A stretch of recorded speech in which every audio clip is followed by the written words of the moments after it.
મહત્વપૂર્ણ સમાચાર સરકારી આવાસની જગ્યા ખસેડવા માટે પ્રયાસ થઈ રહ્યા છે। કટારિયા ચોકડી આવાસ યોજના મુદ્દે ભાજપના નેતાઓનો વિરોધ। આવાસના સ્થળને લઈ શહેર ભાજપના મહામંત્રી અને કોર્પોરેટરે વિરોધ કર્યો। મહામંત્રી વલ્લભ દુધાત્રા અને કોર્પોરેટર દિલીપ લુણાગરિયાનો વિરોધ। ટેન્ડર પ્રક્રિયા પૂર્ણ થાય તે પહેલા મહાનગરપાલિકામાં મૌખિક રજૂઆત કરાઈ। પ્રપોઝલના બહાને પ્લોટનો હેતુફેર કરવાના કાવા દાવા શરૂ કરાયા। આવાસ યોજનાના સ્થળ નજીક પ્લોટની કિંમત ન ગગડે તે માટેના પ્રયાસ છે। ભાવમાં ઘટાડો ન થાય તે માટે આવાસ યોજના દૂર ખસેડવાની માંગ। કટારિયા ચોકડી પાસે 576 મકાન બનાવવાની જાહેરાત કરાઈ છે। કટારિયા ચોકડી રોડ પર આવેલી છે મહાનગરપાલિકાની જગ્યા। આવાસ યોજનાના સ્થળ નજીક જ ભાજપના નેતાઓનો પ્લોટ છે। જો આવાસના મકાન બને તો જમીનની કિંમત ઘટી જવાનો ડર છે।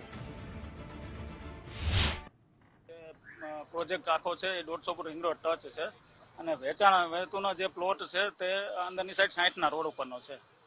તો એમને એવી રજૂઆત કરી કે આ આવાસ યોજના 60ના રોડ ઉપર બનાવીએ અને 60ના રોડનો જે વેચાણ હેતુનો પ્લોટ છે એ આપણે રિંગ રોડ ઉપર લઈ લે તો ભવિષ્યમાં કોર્પોરેશનને વેચાણ હેતુનો પ્લોટ છે તો ક્યારે આવક કરવી હોય તો અહીંયાની કિંમત વધારે મળે તો કોર્પોરેશનને સીધો ફાયદો થાય અથવા તો કોઈ પણ એવો પ્રોજેક્ટ જે આપણે 150 ફૂટ રિંગ રોડ ટચ કરી તો લોકો સહેલાઈથી તે સેવાઓનો લાભ લઈ શકે કે કોર્પોરેશનમાં આ કરવાથી કોર્પોરેશનને ક્યાંક ને ક્યાંક સીધો ફાયદો થાય।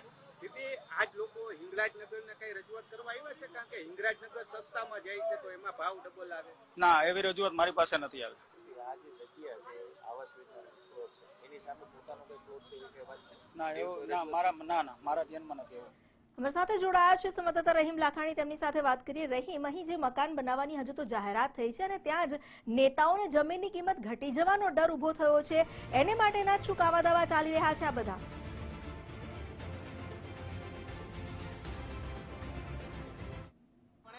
આ જે આવાસ યોજના છે તે 576 મકાન બનાવવાની આવાસ યોજના છે।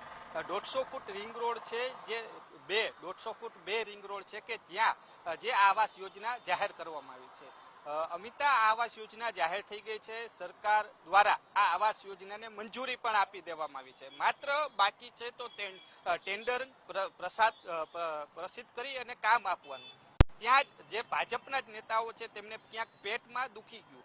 હવે આ યોજના જ્યાં સુધી સરકારમાં ગઈ ત્યાં સુધી કોઈ વાંધો નહોતો, સરકારમાંથી મંજૂર થઈને આવી ગઈ ત્યાં સુધી વાંધો નહોતો, પરંતુ હવે અચાનક જ એવું શું થયું કે આ ભાજપના જ મહામંત્રી અને કોર્પોરેટરને એવું થયું કે અહીંયા તો ભાવ કોર્પોરેશનના પ્લોટના ડબલ મળશે।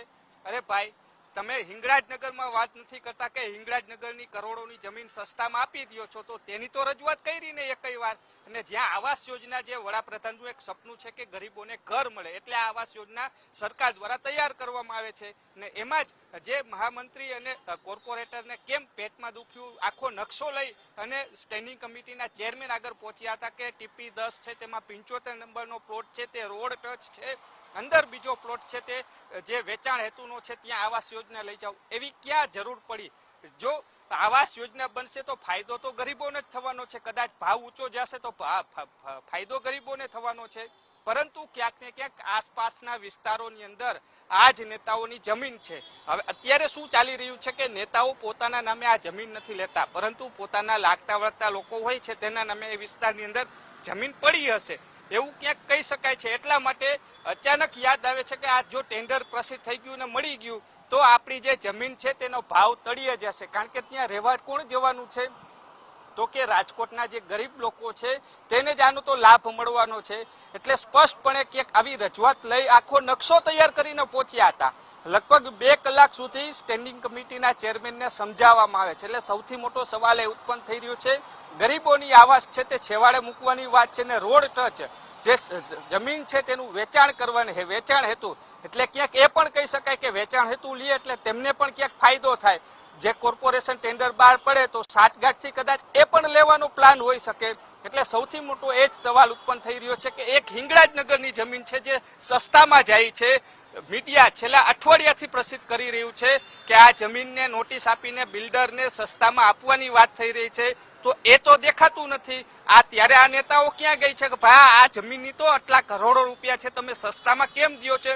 જો કોર્પોરેશનને ફાયદો કરાવવાનો જ હોત તો આ બંનેની વાત કરી હોત, પરંતુ ક્યાંક ને ક્યાંક માત્ર કટારિયા ચોકડીની વાત છે એટલે ક્યાંક આ બંને નેતાઓ છે તે શંકાના દાયરામાં આવી રહ્યા છે। અમિતા, જી, આભાર આપનો જાણકારી આપવા માટે. મારી સાથે ખુદ કોર્પોરેટર દિલીપભાઈ જોડાયા છે, તેમની સાથે વાત કરીએ. દિલીપભાઈ, સ્વાગત છે આપનું ગુજરાત ફર્સ્ટમાં.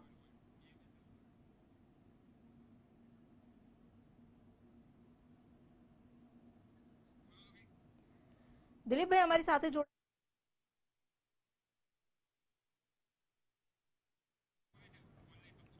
અમારી સાથે ફોન લાઈન પર ખુદ કોર્પોરેટર દિલીપભાઈ જોડાયા છે, તેમની સાથે વાત કરીએ. દિલીપભાઈ, આપનું સ્વાગત છે ગુજરાત ફર્સ્ટ પર. આમજથી એ જાણવાનો પ્રયાસ છે કે નેતાઓએ જે રજૂઆત કરી છે મૌખિક, પોતાની જમીનના ભાવ ન ગગડે તે માટે આવાસ યોજના ખસેડવાની, શું સચ્ચાઈ, શું તથ્ય ખરેખર રજૂઆત કરવામાં આવી છે? ખરેખર જમીનના ભાવ ગગડવાનો ડર છે નેતાઓને? મેડમ, કોઈ પણ નેતાની જગ્યા અમારી કોઈની આવેલી નથી. આ તો અમે તો રાજકોટ કોર્પોરેશનના લાભ માટે કહેતા હતા કે મોકાનો રોડ ઉપરના પ્લોટ હોય તો ભવિષ્યમાં ત્યાં કોઈ પણ કોર્પોરેશનના સારા પ્રોજેક્ટ કરવા હોય થઈ શકે. એના માટે જે આવાસ યોજના જે ફાઇનલ થઈ છે એને અંદર બીજા કોર્પોરેશનના પ્લોટ ભર્યા છે, ત્યાં એને ટ્રાન્સફર કરી એના માટે અમારી રજૂઆત હતી. બીજું એમાં કોઈને 1 રૂપિયાનો એમાં કોઈને લાભ નથી મેડમ. જી, આભાર આપનો અમારી સાથે જોડાવા માટે. મહામંત્રી વલ્લભ દુધાત્રા અને કોર્પોરેટર બંનેએ વિરોધ કર્યો છે. ટેન્ડર પ્રક્રિયા પૂર્ણ થાય તે પહેલા જ મહાનગરપાલિકામાં મૌખિક રજૂઆત કરવામાં આવી. આવાસ યોજનાના સ્થળ જે સરકારી જમીન પર બનવાનું છે, જો કે એ જ યોજનાને ખસેડવા માટેની રજૂઆત કરવામાં આવી છે, કારણ કે આવાસ યોજનાના સ્થળની નજીકના પ્લોટની કિંમત ગગડી શકે છે. કટારિયા ચોકડી પાસે 576 આવાસ બનાવવા માટેની યોજના મંજૂર કરવામાં આવી છે અને ત્યાં જ મહાનગરપાલિકાની જગ્યા પર આવાસ યોજના બને તો આસપાસના જે નેતાઓના પ્લોટ છે તેની જગ્યાની જમીનની કિંમત ઘટી શકે છે તેવી ભીતિ તેમને સતાવી રહી છે. હાલ તો પાલિકામાં આ અંગે મૌખિક રજૂઆત કરવામાં આવી છે.